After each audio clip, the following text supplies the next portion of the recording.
Utah versus Colorado college football pick Saturday. Utah fell to 8-3 with their 20-17 road defeat at Oregon. Utes gained 326 yards, 156 of it rushing on 36 attempts. On defense, they held the Ducks to just over 2 yards per rush with 287 passing yards on 37 attempts.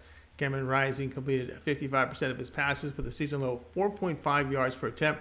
He passed for 170 yards and 3 interceptions on the year, Rising a 65% completion rate with 7.7 yards per attempt. Colorado fell to 1-10 after a 54-7 road defeat at Washington. Buffs gained 202 yards, 79 of it rushing on 33 carries. Defensively, they allowed nearly 7 yards per rush to the Huskies with 295 passing on 38 attempts. T.J. Shrout completed 33% of his passes with 6.7 yards per attempt. He threw 420 yards, a touchdown, and an interception. This year, Shrout here a 44% completion rate with 6 yards per attempt. A 3-game tie in the Pac-12 conference here for second place between Utah, Washington, and Oregon will send the Utes to the Pac-12 title game in a Rose Bowl berth.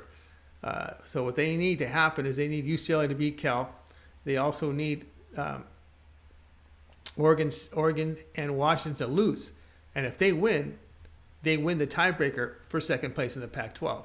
So there is a path for Utah to get to the Rose Bowl, and that is to win and hope UCLA wins, and hope Washington State upsets Washington, and hope Oregon State upsets Oregon. So there are your scenarios there. Play here by Utah minus 29.5.